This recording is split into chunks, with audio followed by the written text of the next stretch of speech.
What's going on, everybody? Welcome back to the Beyond Ordinary podcast, where we connect with great people doing great things to inspire you to do the same. Got another banger episode with y'all today. We're going to be talking everything AI with Arshad. He is the founder of Engine Dynamics. We're going to get into all that, his company, what they do, and how they've been revolutionizing the world. But Arshad, can you tell the people who you are and what you do? Yeah, thanks, Miles, for having me, and pleasure to be on your show. Thank you very much. And yeah, my background, I'm a serial entrepreneur, inventor, engineer, and educator. So I've started 5 companies.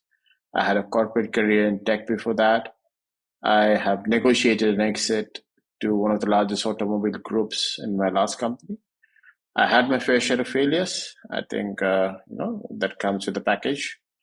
Uh, but I think it's been a fantastic journey. I've been fortunate enough to be part of several industries, where I felt that I've made an impact. For sure, man. So, before we dive into like engine dynamics, I want to ask about your background. How'd you get into entrepreneurship to begin with? I see that you grew up in India. You had a knack for physics, and you were doing what, physics lab simulations. Like, kind of go dive into that and how you started doing that and how that translated into your business ventures today. Sure. And I think when I grew up, I was a very voracious reader. So I used to read a lot of books. And I think, it was reading was my biggest hobby. I used to do a lot of books in the public library. Pretty much, this is what I used to do.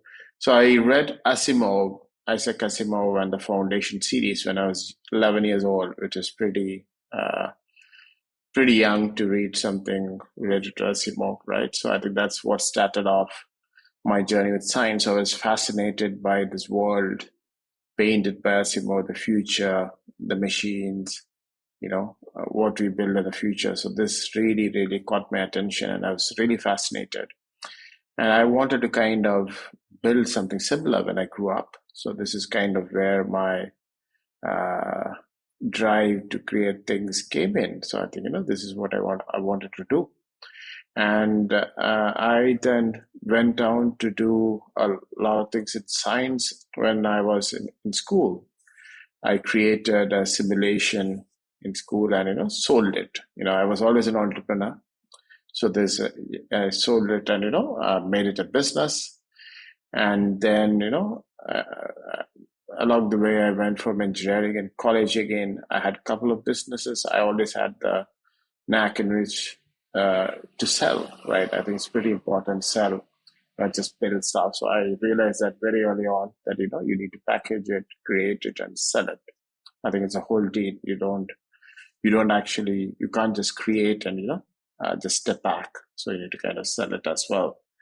So yeah, so I then started out in college. I created robots that play football, and I created that was very early on in '97. I had a couple of papers on AI when AI was very, very You said in the 1970? very 1997. So I think it's Oh, pretty still 97. very, Oh, wow. yeah, still very early for AI. So I think pretty much nothing kind of existed. So I was very fortunate to kind of be involved with some of the stuff over there. And then I started my career with IBM. I got campus recruited to IBM, and I worked in several countries, including Australia, Cyprus, US, Singapore, to name a few. And I had a interesting journey, Miles. I think But in summary, been fascinated with science, been an entrepreneur all my life, a strong believer in sales. I think I'm a salesperson first and a tech guy second, right? So that's been in my DNA. So let's go back to what you said about, you got into AI in 97. So you've pretty much seen the evolution. Like, we're talking like 26 years. So how was AI different back then to how it is today? Like, how have you seen it evolving? Yeah, so I think it was very early days. I think in '97, in fact, when we were experimenting with AI, when we were creating stuff with AI, nobody understood the full potential. It's just a tool that you play around with. So it is not fully matured. It didn't give proper results, so we could not actually use it in many of our functions and functionalities, right? So it didn't give a lot of options to kind of be used in at that time. But everybody saw the potential. I think the potential was clearly there that someday this is gonna hit really big, which it is at. It has right now. I think if you look around us, uh, we are amazed by AI right now. I think it's fascinating stuff going on at the moment. Absolutely. So like, you know, things like AI and tech, those take a while to take off. So while you are building, engine dynamics and stuff, like how are you able to continue to push forward, years upon years upon years and pour money into a company year after year, and you don't even know if you're going to see the fruits of your labor? Like how did you go about doing that? Yeah, it's a great question. I think, see, I take a calculated risk as an entrepreneur.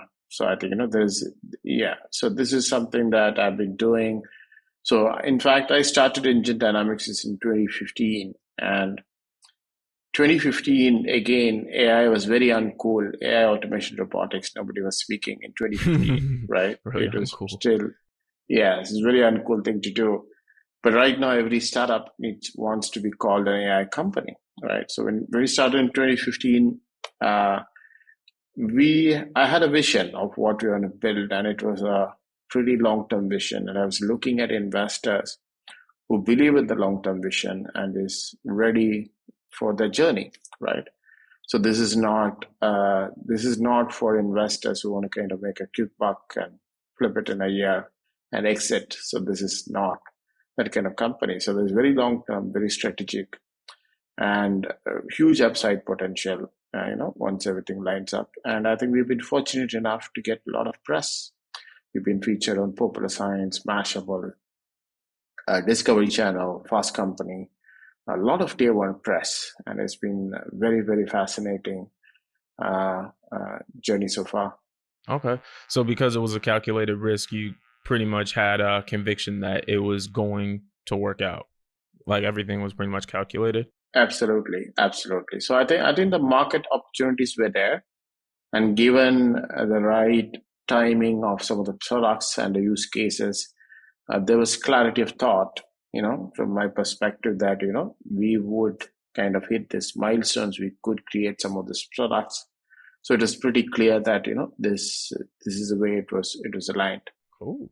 So I also want to ask you, so you said you're a serial entrepreneur, you've built, scaled, sold many companies. What is a common thing between all your companies that led to success?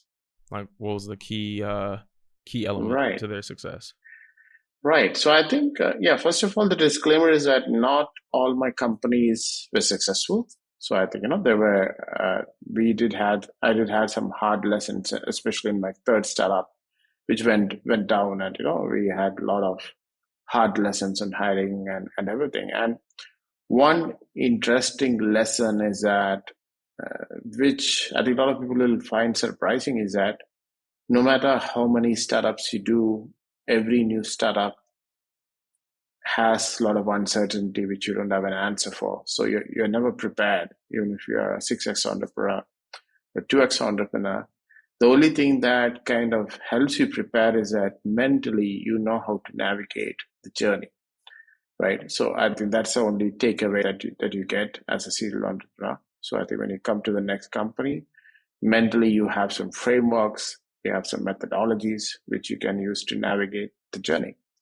But you can't say in the new startup that you will be successful or you're an expert, because there's a lot of unknowns, and that's the nature of the game.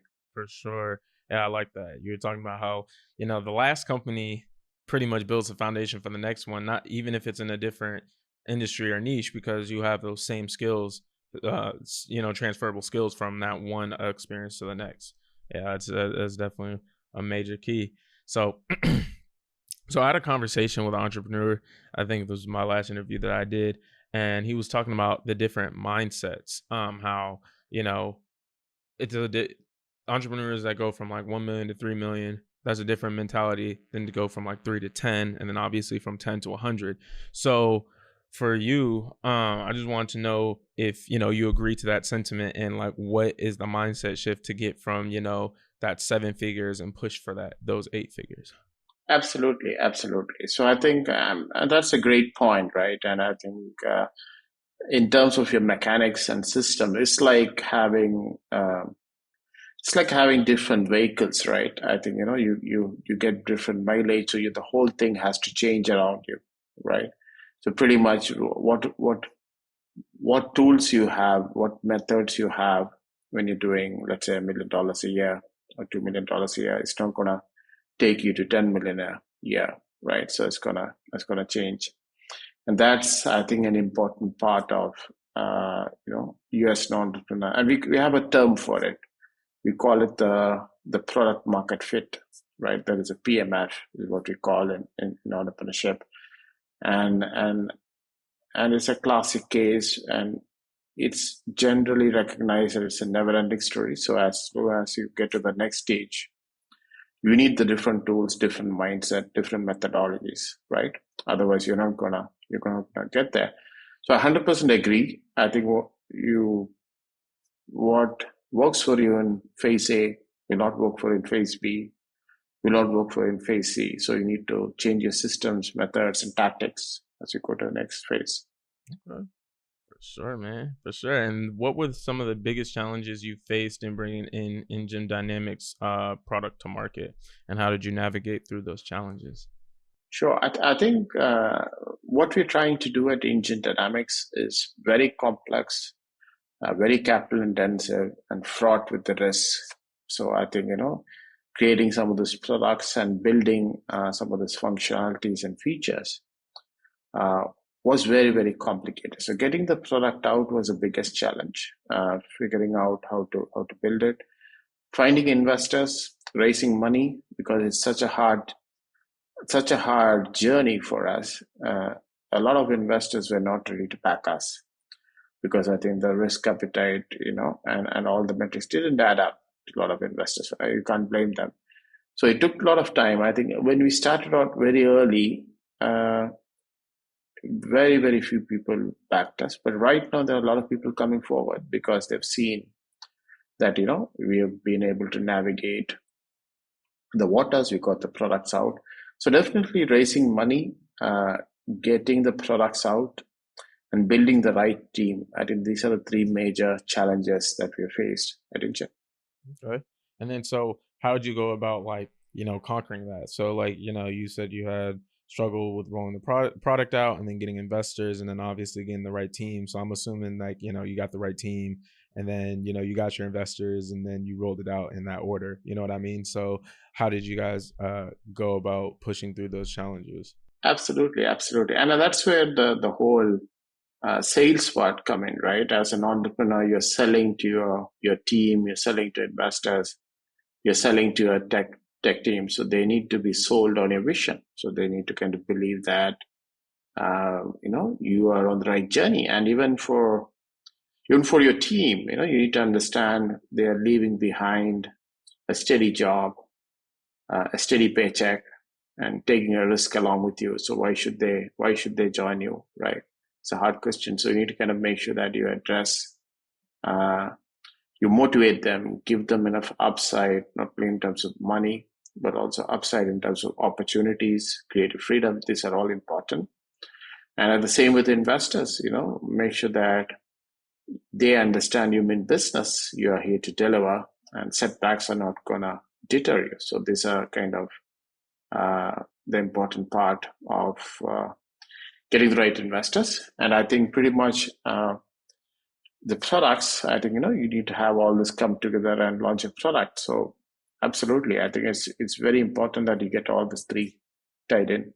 Yeah, definitely. I think you hit on a major key, is that getting your team all aligned on the mission. Because if they don't, because money can only motivate people so for so long. You know what I mean? Like, it has to come with Absolutely. somewhere within them, and conviction within them that, yeah, I'm going to take the risk along with you. And so, yeah, that speaks to company culture, making sure that you have a good company culture. So yeah, I like that a lot. That's something that as I'm going through my entrepreneurial journey that I'm starting to learn that you have to get people on board and believe in the vision and Sure, not just treat it like, a job. Because I found that when I brought people on that didn't so I have a marketing agency and I help podcasters and YouTubers expand their growth. And so when I bring somebody, a new editor on, sometimes they'll only be on for maybe like a month or two and then they'll like go by the wayside, not necessarily because I did anything wrong, but because sure, they really just didn't, they were just there for the paycheck. And because they were only there for the paycheck and sure. they found another opportunity to get paid more, it's like, oh, okay, well, I want to do that. But the core team that I have now, I've had multiple team members that have been with me for over a year plus. They're very reliable. They believe in the vision. And, I try to make sure to hold on to them for dear life because like it's hard to find people that are not only, good quality workers, but um, are reliable and believe in the vision. Like having all three of those, it's hard to come by.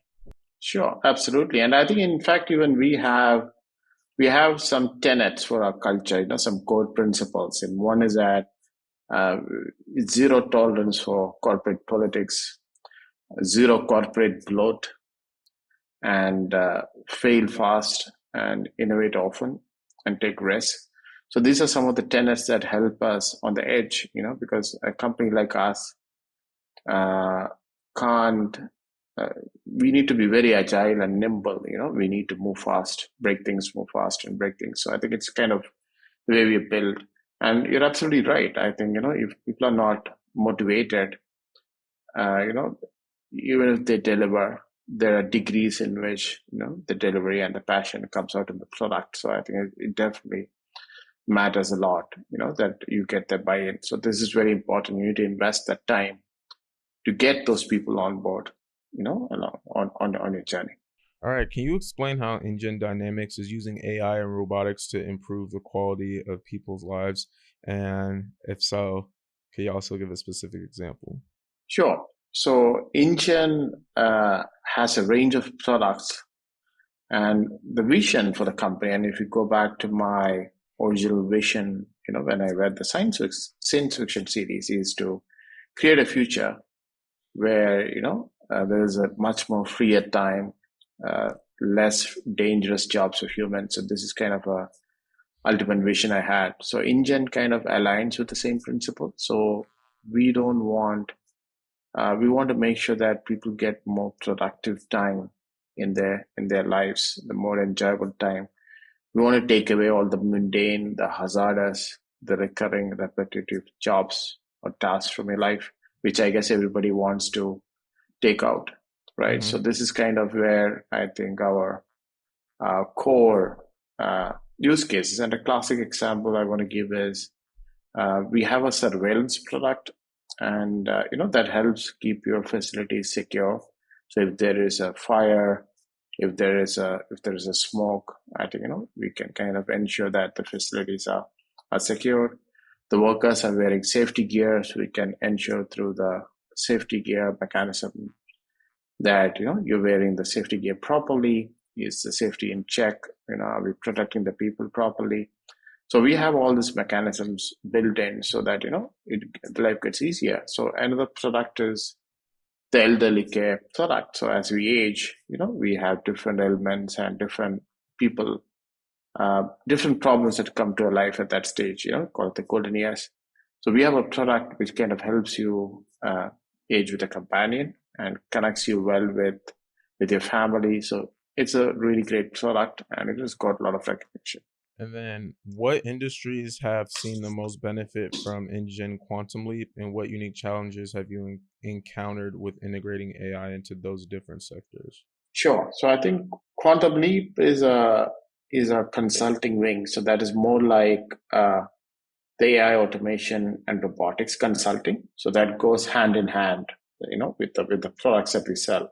So we kind of help use that to tailor and create specific products that are addressing some of the issues, in the current way. So classic example is that we could consult potentially for a hiring platform. We have an AI enabled recruiter which can literally do interviews and everything. On the first round of interviews, it's all done by AI. So it does actually a video interview, ranks you and kind of shortlists you. So it does the first round of interview. It asks a question, it reads your CV, it can understand what is your strength, and it'll rank you and give you a report.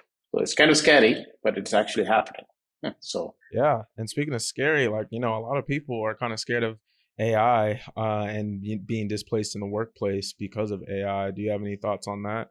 yeah, I think it's an understandable emotion, but if you dig deeper, uh, I think it's mostly fear of the unknown. I think there would be some job displacement, but it won't take away jobs. I think new jobs will be created. AI is like the new computer. So I think even before computer and after computer, we still have this jobs, but the way you do the jobs have changed. And and that goes back to any kind of job that you're doing now. At least 70-80% of all your tasks would involve some amount of AI. But that doesn't mean your job is going to go away. Your job is going to be there, but at least 20 to 30 times more productive, right? It's like having a computer, a new computer. This is the way I would look at it. So I think there will be disruption, and people are not uh, readily who cannot readily adapt to this new tools. They will, they're the ones who's going to suffer. But I think there'll be enough job, and I think there'll be a shortage because this is going to create more opportunities, more industries. I think it's exciting times. So I think as long as you're prepared, I think it's for the best outcome. Yeah, and I agree with that too. I think that AI should be seen as a tool. You know what I mean? And the people that are able to utilize these tools are going to be the people that get ahead. It's not necessarily going to be just okay, AI takes over, and then like the movie Wall-E, where it's just a bunch of robots and stuff like. It's not going to be like that. It's good. We're still going to have society, humanity. It's just going to be people who know how to use AI are going to um get ahead. And I like what you said earlier in terms of AI is basically like the new computers. Like when computers came out, everybody was like freaked out and stuff like that. But now everybody uses it. Like we're not going to stop AI. AI is not going to stop evolving. So we're just going to have to learn how to adapt. And the people that learn how to adapt, just like caveman days, you're going to survive. And if you don't adapt, well, what happens if you don't adapt. So, Absolutely. and then what advice would you give other entrepreneurs who are raising funds for their business, especially in a highly competitive field such as AI automation? I think you had to be very resilient. I think this is the most important characteristic. You have to have as an entrepreneur. You need to keep on hitting the right notes, keep on coming back. It doesn't matter if you're the smartest or if you're the sales fish, and the people who win the game are the people who can wait out, right? So you need to be patient, wait out, and resilient, and connect with your investors properly, understand the pulse of the investor, see how you can connect with them, tell a story. Very important to tell a story. I think this is where many entrepreneurs they miss out. So most investors buy your story and you, rather than the tech or anything. So this is a key message, right? So you need to have a good story, and they need to have confidence in your capabilities, and everything else is secondary. Absolutely.